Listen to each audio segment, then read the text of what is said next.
صبرا. قال إن سألتك عن شيء بعدها فلا تصاحبني قد بلغت من لدني عذرا. فانطلقا حتى إذا أتيا أهل قرية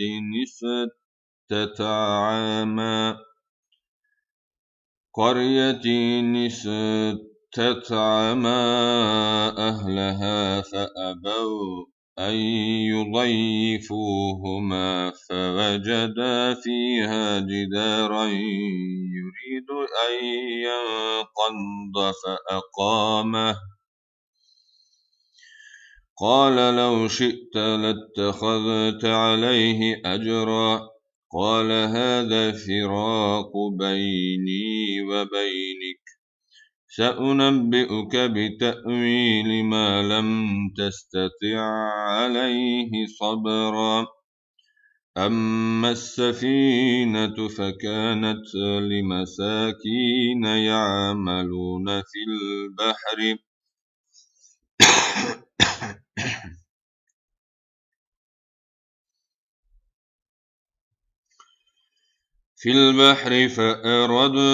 فأردت أن أعيبها وكان وراءهم ملك يأخذ كل سفينة غصبا.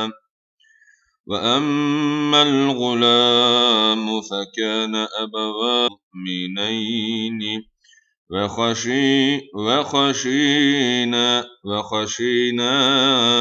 أن يرهقهما طغيانا وكفرا. فأردنا أن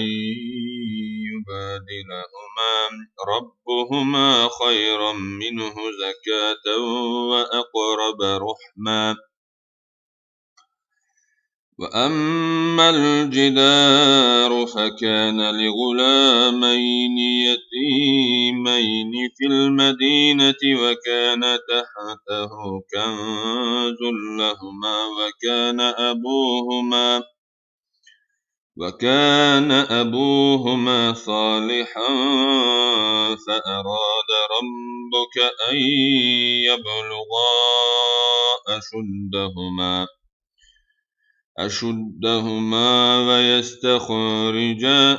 ويستخرجا كنزهما رحمة من ربك وما فعلته عن أمري ذلك تأويل ما لم تستطع عليه صبرا. ويسألونك عن ذي القرنين قل سأتلو عليكم منه ذكرا. إن مكنا له في الأرض وآتيناه من كل شيء سببا. فأتبع سببا حتى إذا بلغ مغرب الشمس وجدها تغرب في عين حمئة ووجد عندها قوما. قلنا يا ذا القرنين إما أن تعذب وإما أن تتخذ فيهم حسنا. قال أما من ظلم فسوف نعذبه ثم يرد إلى ربه فيعذبه عذابا نكرا. وأما من آمن وعمل صالحا فله جزاء الحسنى وسنقول له من أمرنا يسرا. ثم أتبع سببا حتى مطلع الشمس وجدها تطلع على قوم لم نجعل لهم من دونها سترا كذلك وقد أحطنا بما لديه خبرا ثم أتبع سببا حتى إذا بلغ بين السدين وجد من دونهما قوما لا يكادون يفقهون قولا قالوا يا ذا القرنين إن يأجوج ومأجوج مفسدون في الأرض فهم نجعل لك خرجا على أن تجعل بيننا وبينهم سدا قال ما مكني فيه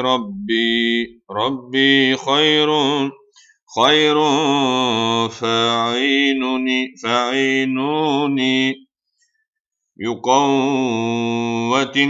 يقوة أجعل بينكم وبينهم ردما وآتوني زبر الحديد حتى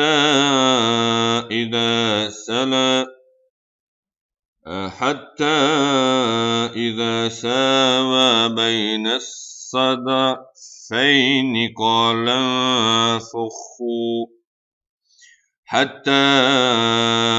إذا جعله نارا قال أتوني أفرغ عليه قطرا فما استطاعوا أن يظهروه وما استطاعوا له نقبا قال هذا رحمة من ربي فإذا جاء وعد ربي جعله دكا وكان وعد ربي حقا وتركنا بعضهم يومئذ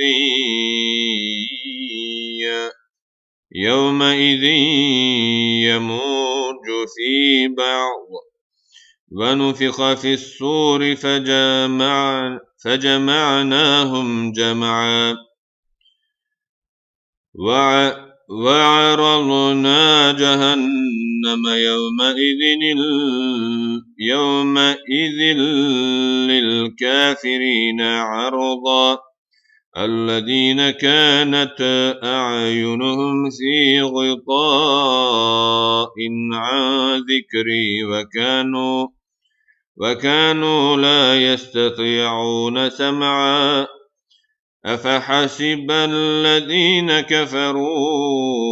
أن يتخذوا عبادي من دوني أولياء إنا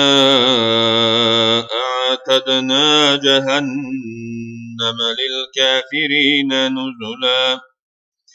قل هل ننبئكم بالأخسرين أعمالا الذين ضل سعيهم في الحياة الدنيا وهم يحسبون أنهم يحسنون صنعا أولئك الذين كفروا بآيات ربهم ولقائه فحبطت أعمالهم فلا نقيم لهم يوم القيامة وزنا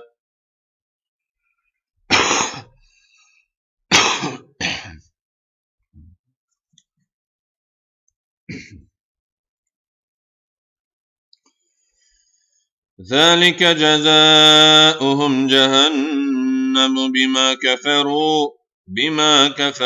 اتخذوا آياتي ورسلي هزوا إن الذين آمنوا وعملوا الصالحات كانت لهم جنات الفردوس نزلا خالدين فيها لا يبغون عنها حولا قل لو كان البحر مدادا لكلمات ربي لنفذ البحر قبل أن تنفد كلمات ربي ولو جئنا بمثله مددا قل إنما أنا بشر مثلكم يوحى إلي أنما إلهكم إله واحد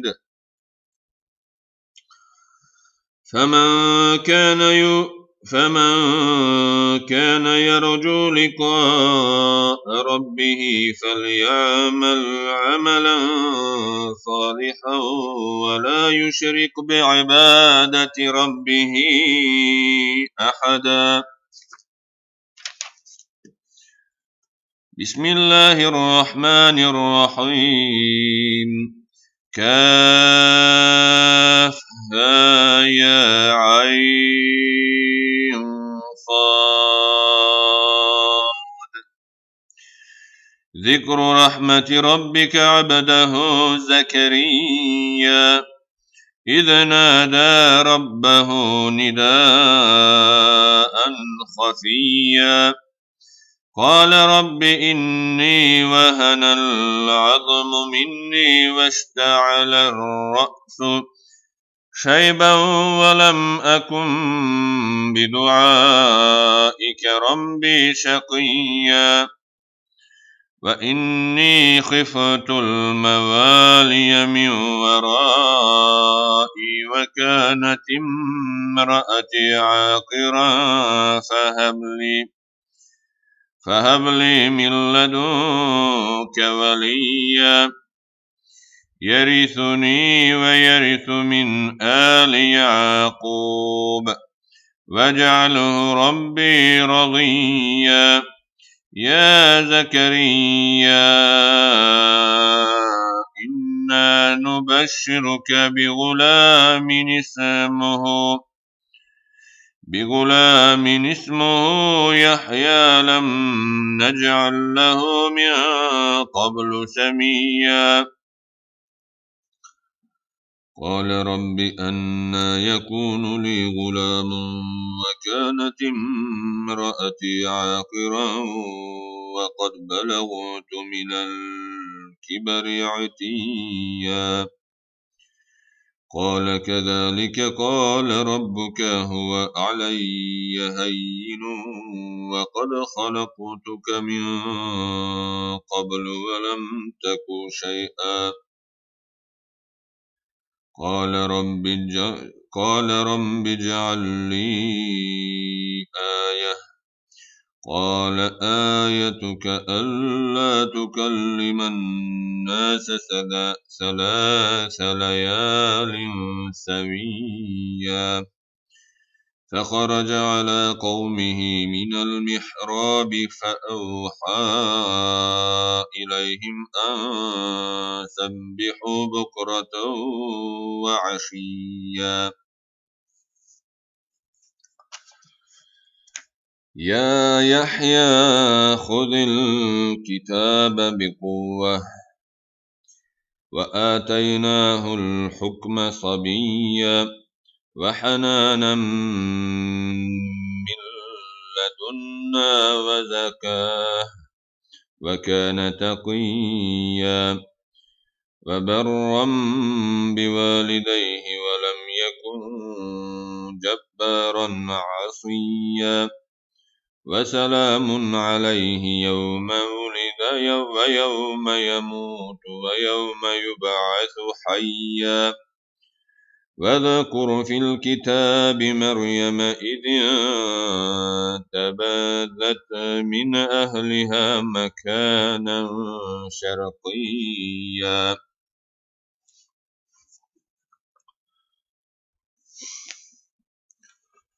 فاتخذت من دونهم حجابا فأرسلنا إليها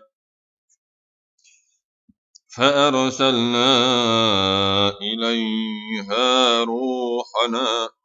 فتمثل لها بشرا سويا. قالت إني أعوذ بالرحمن منك إن كنت تقيا. قال إنما أنا رسول ربك لأهب لك غلاما زكيا. قالت أنى يكون لي غلام ولم يمسسني بشر ولم أك بغيا. قال كذلك قال ربك هو علي هين ولنجعله آية للناس ورحمة منا وكان أمرا مقضيا. فحملته فانتبذت به مكانا قصيا. فأجاءها المخاض إلى جذع النخلة قالت يا ليتني مت قبل هذا وكنت نسيا منسيا. فناداها من تحتها ألا تهزني قد جعل ربك تحتك سريا وهزي إليك بجذع النخلة تساقط عليك رطبا جنيا.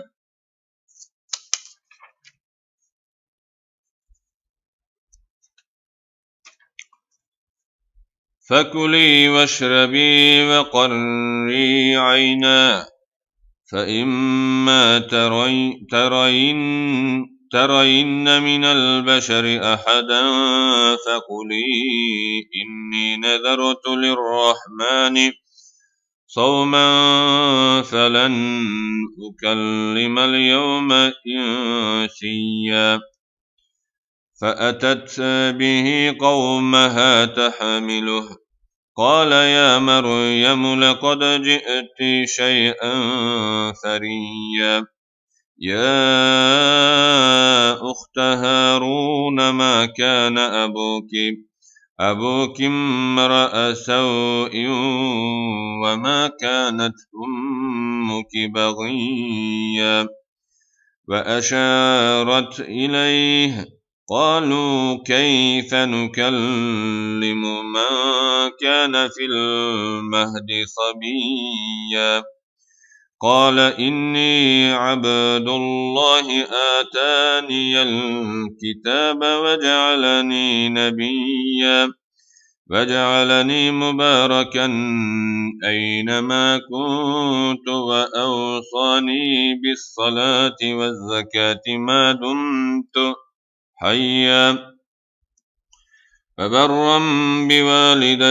بوالدتي ولم يجعلني جبارا شقيا. والسلام علي يوم ولدت ويوم أموت ويوم أبعث حيا. ذلك عيسى بن مريم قول الحق الذي فيه يمترون. ما كان لله أن يتخذ من ولد سبحانه إذا قضى أمرا فإنما يقول له كن فيكون. فإن الله ربي وربكم فاعبدوه هذا صراط مستقيم. فاختلف الأحزاب من بينهم فويل للذين كفروا من مشاهد يوم عظيم. أسمع بهم وأبصر يوم يأتوننا لكن الظالمون اليوم في ضلال مبين.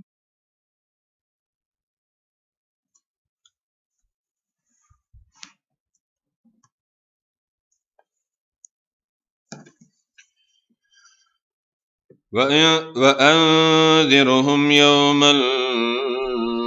الحسرة إذ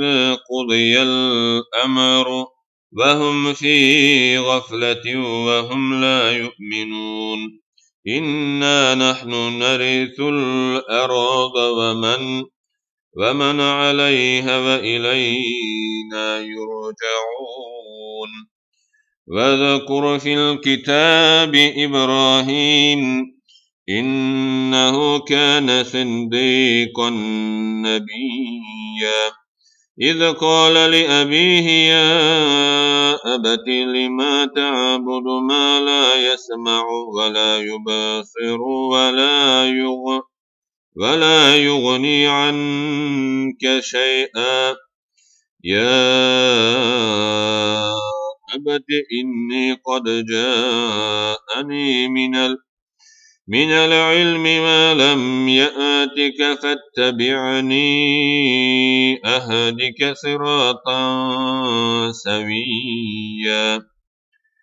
يا أبت لا تعبد الشيطان إن الشيطان كان للرحمن عصيا يا أبت إني أخاف أن يمسك عذاب من الرحمن فتكون للشيطان وليا قال أراغب أنت عن آلهتي يا إبراهيم لئن لم تنته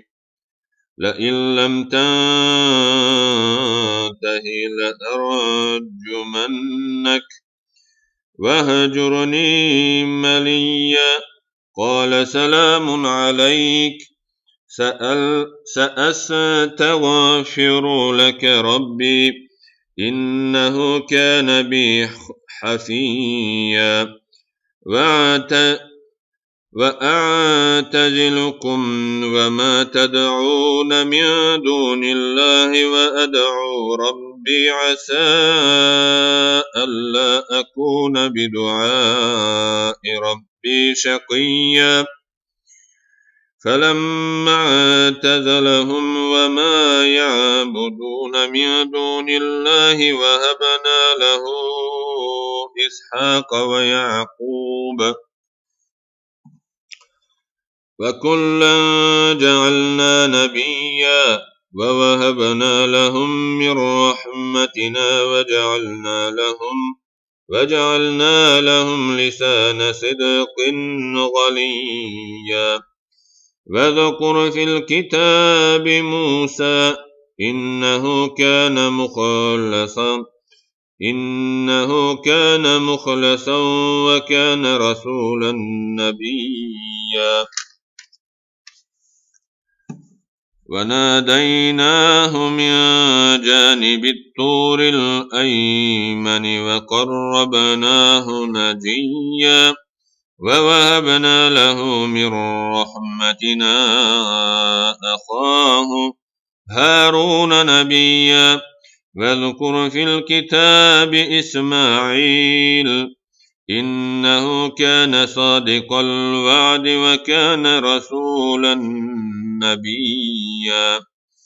وكان يأمر أهله بالصلاة والزكاة وكان عند ربه مرضيا واذكر في الكتاب إدريس إنه كان صديقا نبيا ورفعناه مكانا عليا أولئك الذين أنعم الله عليهم من النبيين من ذرية من ذرية آدم وممن حملنا مع نوح ومن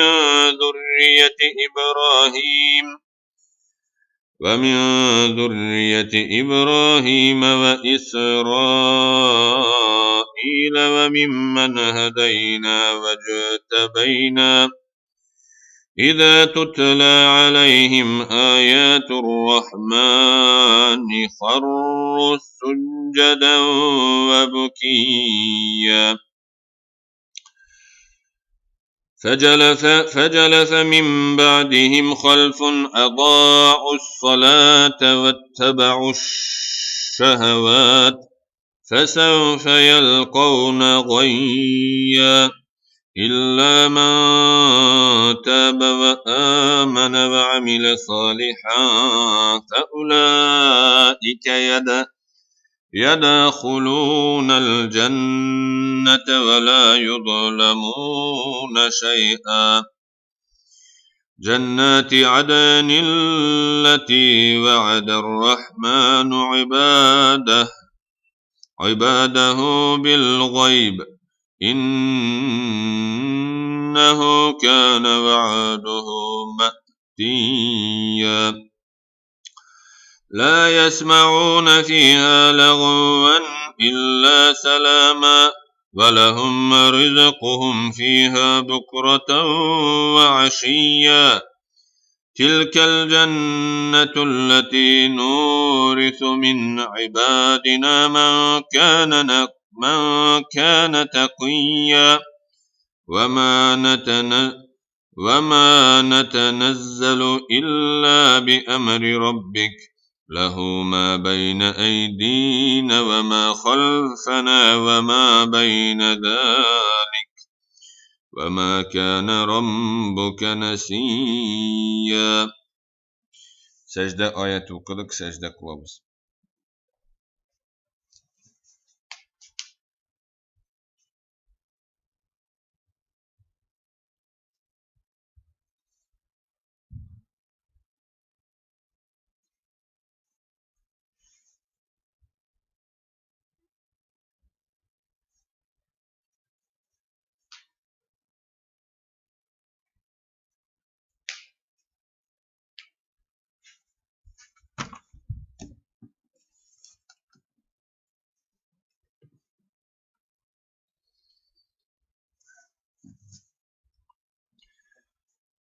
رب السماء بسم الله الرحمن الرحيم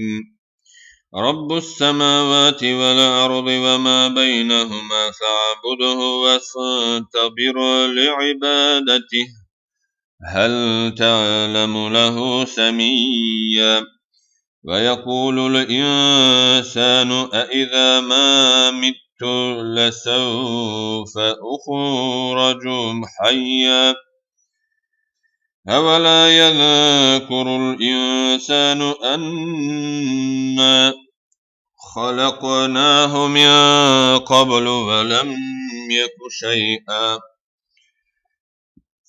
فوربك لنحشرنهم والشياطين ثم لنحاضرنهم حول جهنم جثيا ثم لننزعن من كل شيعة أيهم أشد على الرحمن عتيا ثم لنحن أعلم بالذين هم أولى بها صليا وإن منكم إلا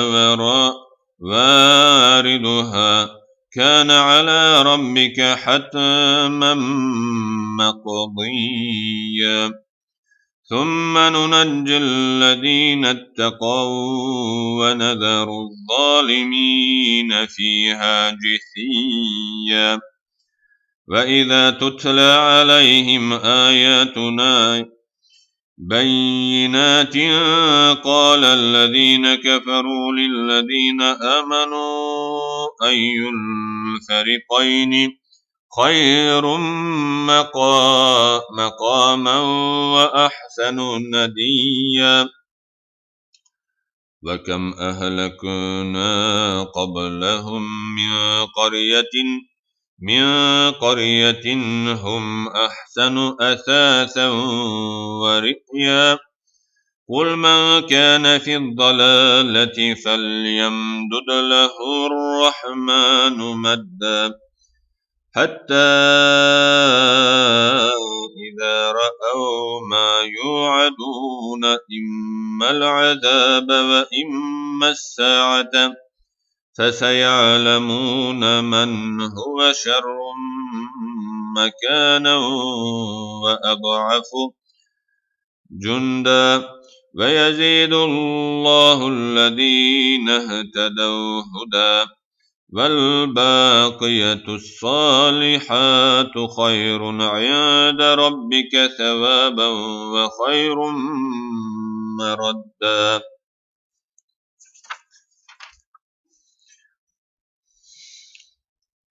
أفرأيت الذين كفر بآياتنا وقال لأوتين مالا ولدا أطلع الغيب أم اتخذ عند الرحمن عهدا كلا سنكتب ما يقول ونمد له من العذاب مدا ونرثه ما يقول ويأتينا فردا واتخذوا من دون الله آلهة ليكونوا لهم عزا كلا سيكفرون بعبادتهم ويكونوا عليهم ضدا ألم تر أنا أرسلنا الشياطين على الكافرين تؤزهم أزا فلا تعجل عليهم إنما نعد لهم عدا يوم نحشر المتقين إلى الرحمن وفدا ونسوق المجرمين إلى جهنم وردا لا يملكون الشفاعة إلا من اتخذ عند الرحمن عهدا وقالوا اتخذ الرحمن ولدا لقد جئتم شيئا إدا تكاد السماوات يتفطرن منه وتنشق الأرض وتخر الجبال هدا أن دعوا للرحمن ولدا وما ينبغي للرحمن أن يتخذ ولدا إن كل من في السماوات والأرض إلا آتي الرحمن عبدا لقد أحصاهم وعدهم عدا وكلهم آتيه يوم القيامة فردا إن الذين آمنوا وعملوا الصالحات سيجعل لهم الرحمن ودا فإنما يسرناه بلسانك لتبشر به المتقين وتنذر به قوما لدا وكم أهلكنا قبلهم من قرية هل تحس منهم من أحد أو تسمع لهم ركزا بسم الله الرحمن الرحيم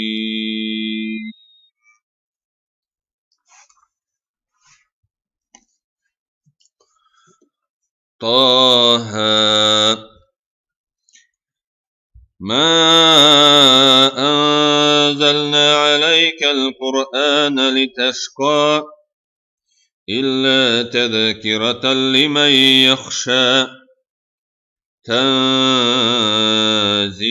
ممن خلق الأرض والسماوات العلى الرحمن على العرش استوى له ما في السماوات وما في الأرض وما بينهما وما تحت الثرى إن تجهر بالقول فإنه يعلم السر وأخفى الله لا إله إلا هو له الأسماء الحسنى وهل أتاك حديث موسى إذ رأى نارا فقال لأهلهم كثوا إني آنست نارا لعلي أتيكم منها بقبس أو أجد على النار هدى فلما آتاها نودي يا موسى إني أنا ربك فاخلع عليك إنك بالوادي المقدس طوى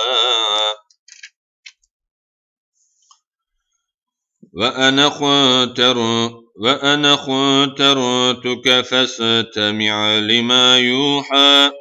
إنني أنا الله لا إله إلا أنا فاعبدني وأقم الصلاة لذكري إن الساعة آتية أكاد أخفيها لتجزى كل نفس بما تسعى فلا يصدنك عنها من لا يؤمن بها واتبع هواه فتردى وما تلك بيمينك يا موسى قال هي عصاي أتوكأ عليها وأهش بها على غنمي ولي فيها مآرب أخرى قال ألقها يا موسى فألقاها فإذا هي حية تسعى قال خذها ولا تخف سنعيدها سيرتها الأولى واضمم يدك إلى جناحك تخرج بيضاء من غير سوء آية أخرى لنريك من آياتنا الكبرى اذهب إلى فرعون إنه طغى قال رب اشرح لي صدري ويسر لي أمري واحلل عقدة من لساني يفقه قولي واجعل لي وزيرا من أهلي هارون أخي أشدد به أزري وأشركه في أمري كي نسبحك كثيرا ونذكرك كثيرا إنك كنت بنا بصيرا قال قد أوتيت سؤلك يا موسى ولقد مننا عليك مرة أخرى إذا أوحينا إلى أمك ما يوحى أن اقذفيه في التابوت فاقذفيه في اليم فليلقه اليم بالساحل يأخذه عدو لي وعدو له وألقيت عليك محبة مني ولتصنع على عيني إذ تمشي أختك فتقول هل أدلكم على من يكفله فرجعناك إلى أمك كي تقر عينها ولا تحزن وقتلت نفسا فنجيناك من الغم وفتناك فتونا فلبثت سنين في أهل مدين ثم جئت على قدر يا موسى واصطنعتك لنفسي اذهب أنت وأخوك بآياتي ولا تنيا في ذكري اذهبا إلى فرعون إنه طغى فقولا له قولا لينا لعله يتذكر أو يخشى قال ربنا إننا نخاف أن يفرط علينا أو أن يطغى قال لا تخافا إنني معكما أسمع وأرى فآتياه فقولا إنا رسولا ربي فأرسل معنا بني إسرائيل ولا تعذبهم قد جئناك بآيات من ربك والسلام على من اتبع الهدى إنا قد أوحي إلينا أن العذاب على من كذب وتولى قال فمن ربكما يا موسى قال ربنا الذي أعطى كل شيء خلقه ثم هدى قال فما بال القرون الأولى قال علمها عند ربي في كتاب لا يضل ربي ولا ينسى الذي جعل لكم الأرض مهدا وسلك لكم فيها سبلا وأنزل من السماء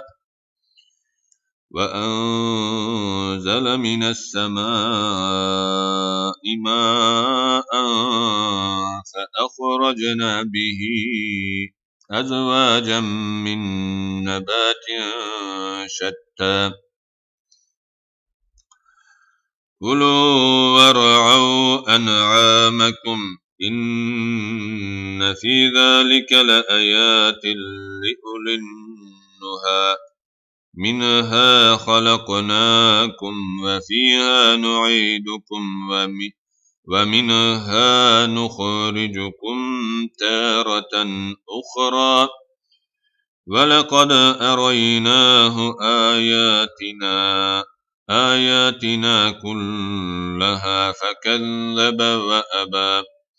قال أجئتنا لتخرجنا من أرضنا بسحرك يا موسى فلنأتينك بسحر مثله فاجعل بيننا وبينك موعدا لا نخلفه نحن ولا أنت مكانا سوى. قال موعدكم يوم الزينة وأن يحشر الناس ضحى فتولى فرعون فجمع كيده ثم أتى قال لهم موسى ويلكم لا تفتروا على الله كذبا فيسحتكم بعذاب وقد خاب من افترى. فتنازعوا أمرهم بينهم وأسروا النجوى قالوا إن هذان لساحران يريدان أن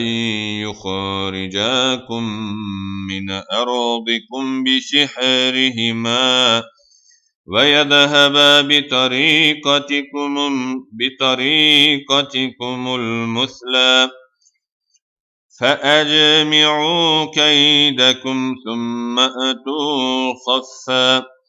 وقد أفلح اليوم من استعلى.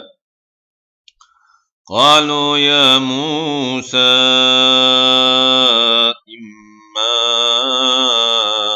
أن تلقي وإما أن نكون أول من ألقى قال بل ألقوا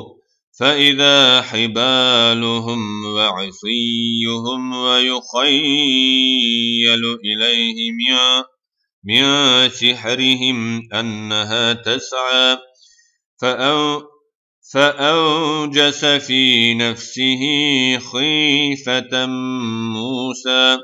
قلنا لا تخف إنك أنت الأعلى وألقي ما في يمينك تلقف ما صنعوا إنما صنعوا كيد ساحر ولا يفلح الساحر حيث أتى. فألقي السحرة سجدا قالوا آمنا برب هارون وموسى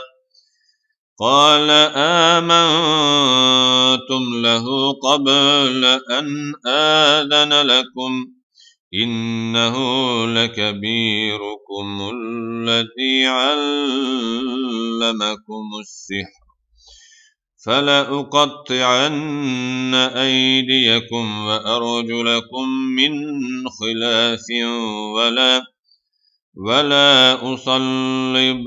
ولا أصلبنكم في جذوع النخل ولتعلمن أينا أشد عذابا وأبقى. قالوا لن نؤثرك على ما جاءنا من البينات والذي فطرنا فاقض ما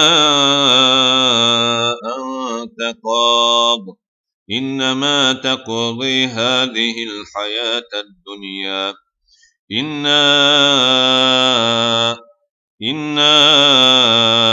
آمنا بربنا ليغفر لنا خطايانا وما أكرهتنا عليه من السحر والله خير وأبقى. إنه من يأت ربه مجرما فإن له جهنم جهنم لا يموت فيها ولا يحيا ومن يأته مؤمنا قد عمل الصالحات فأولئك لهم الدرجات العلى جنات عدن تجري من تحتها الأنهار خالدين فيها وذلك جزاء من تزكى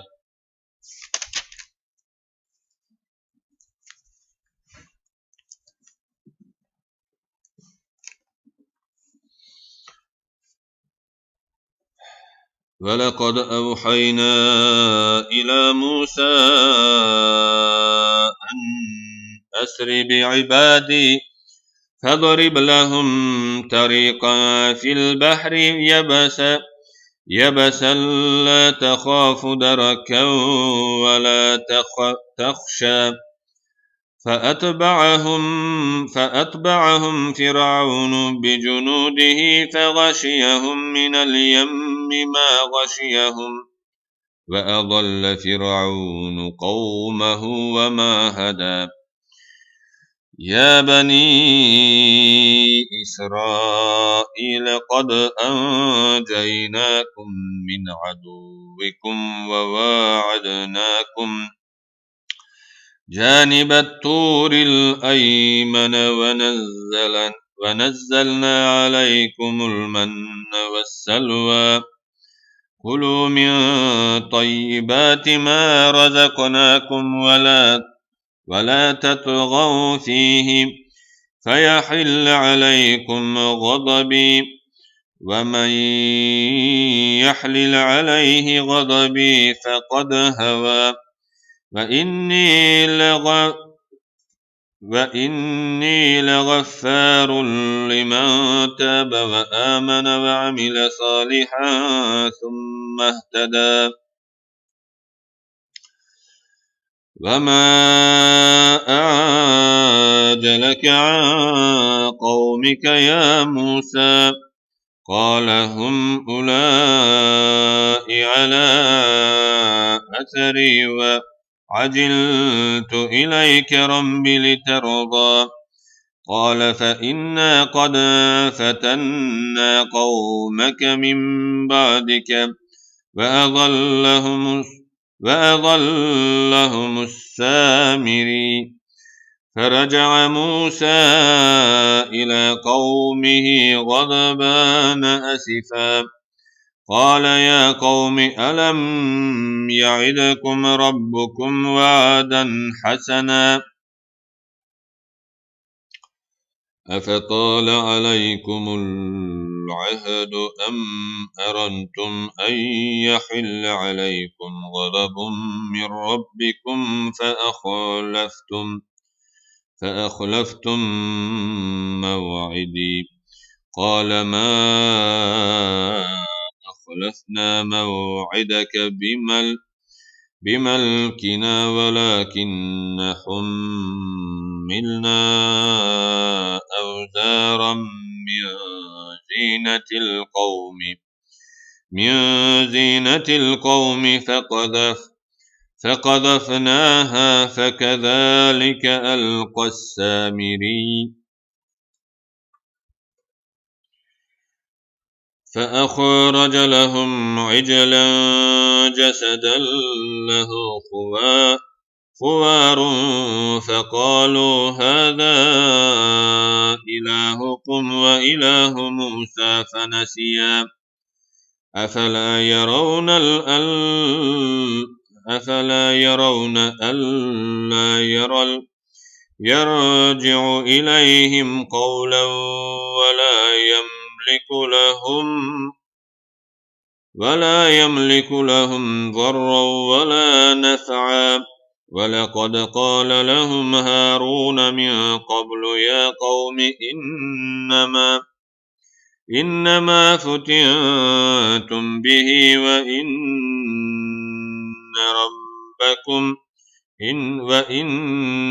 ربكم الرحمن فاتبعوني وأطيعوا أمري. قالوا لن تبرح عليه عاكفين حتى يرجع إلينا موسى. قال يا هارون ما منعك إذ رأيتهم ضلوا ألا تتبعن أفعصيت أمري. قال يا ابن لا تأخذ بلحيتي ولا برأسي إني خشيت أن تقول فرقت بين بني إسرائيل ولم ترقب قولي. قال فما خطبك يا سامري. قال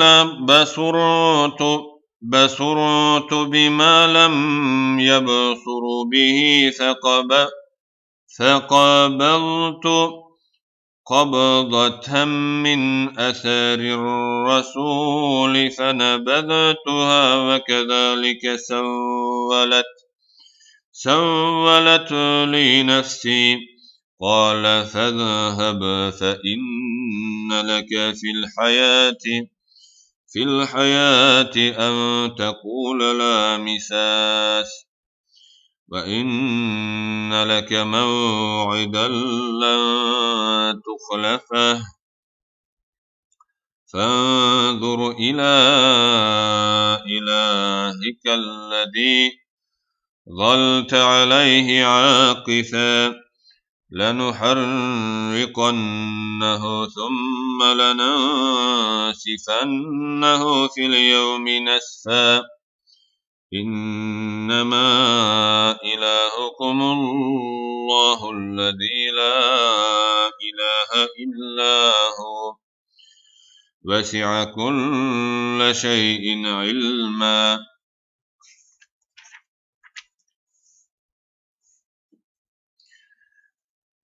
كذلك نقص عليك من أنباء ما قد سبق وقد آتيناك من لدنا ذكرا. من أعرض عنه فإنه يحمل يوم القيامة وزرا خالدين فيها وساء لهم يوم القيامة حملا. يوم ينفخ في الصور ونحشر المجرمين يومئذ زرقا يتخافتون بينهم إن لبثتم إلا عشرا نحن أعلم بما يقولون إذ يقول أمثالهم طريقة إن لبثتم إلا يوما. ويسألونك عن الجبال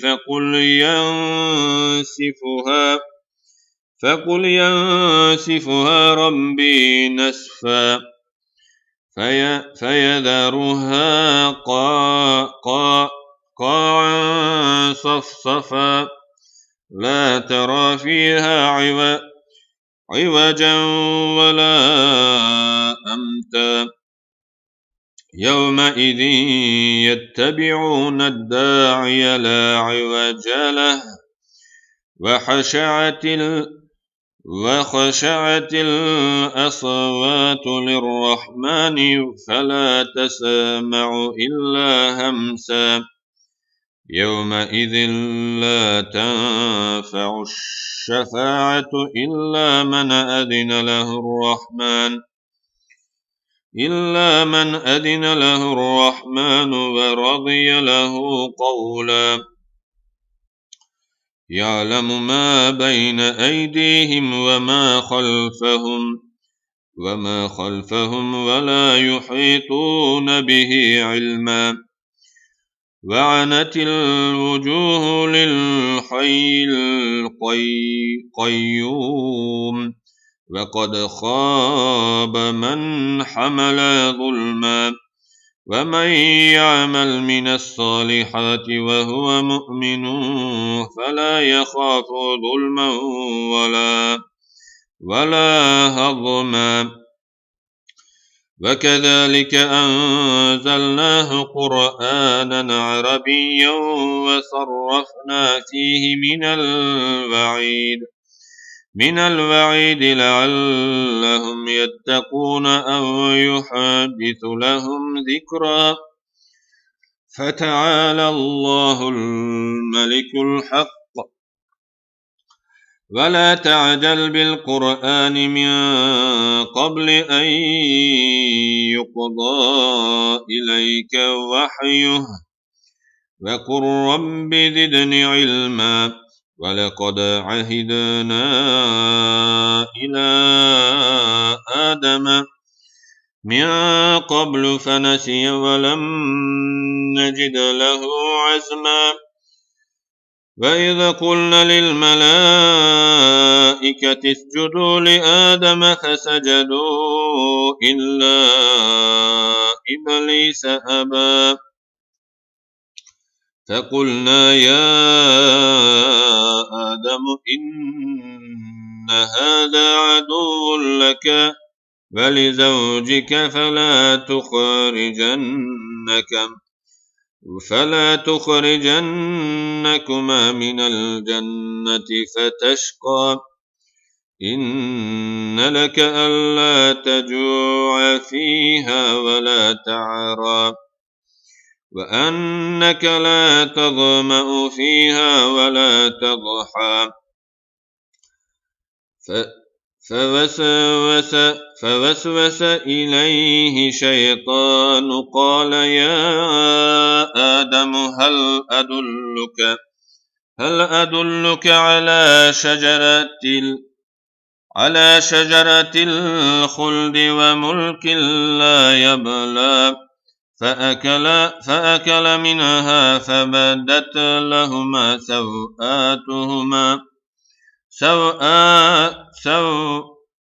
سوآتهما وطفقا يخصفان عليهما من ورق الجنة وعصى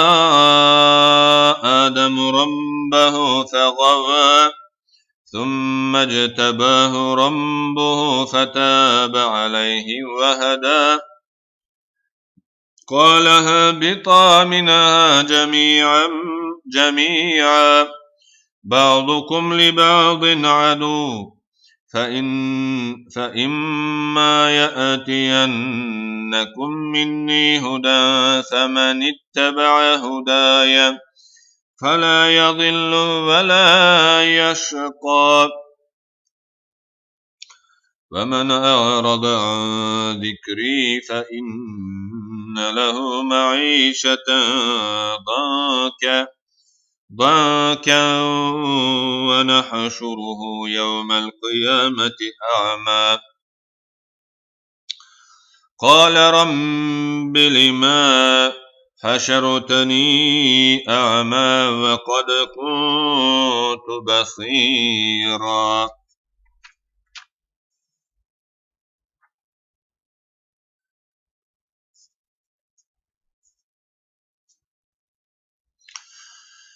قال كذلك أتتك آياتنا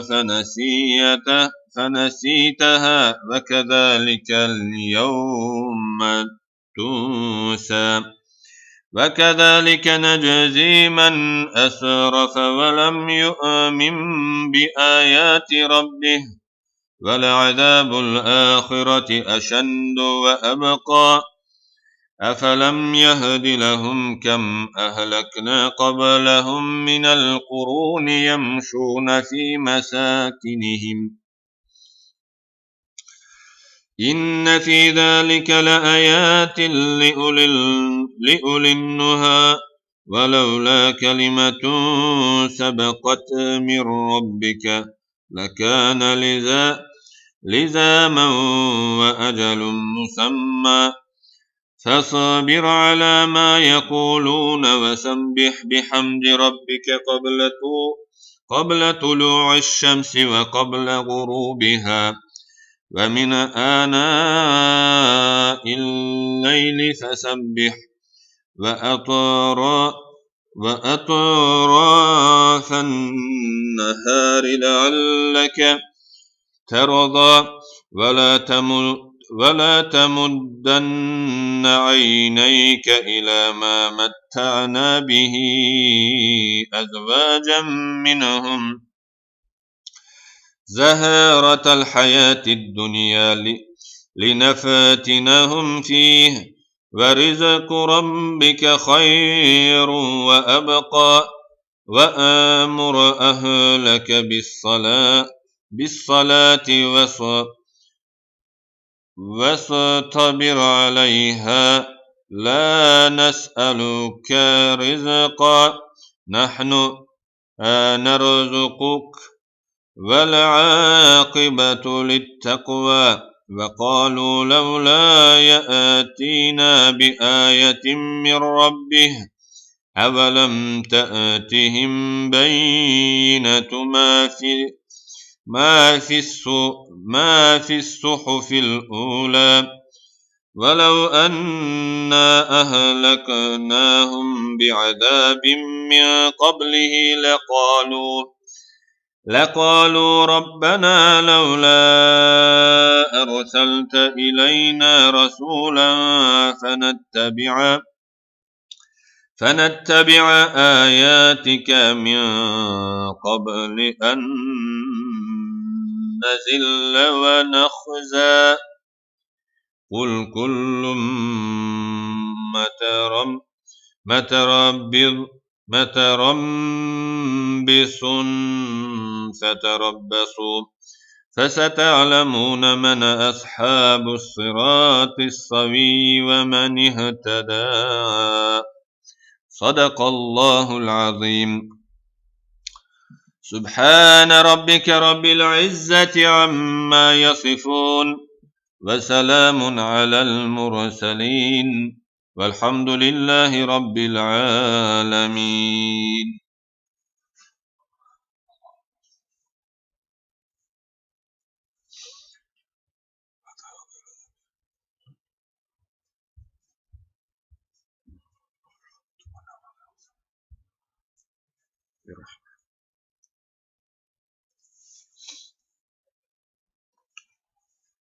Sündürdün mü?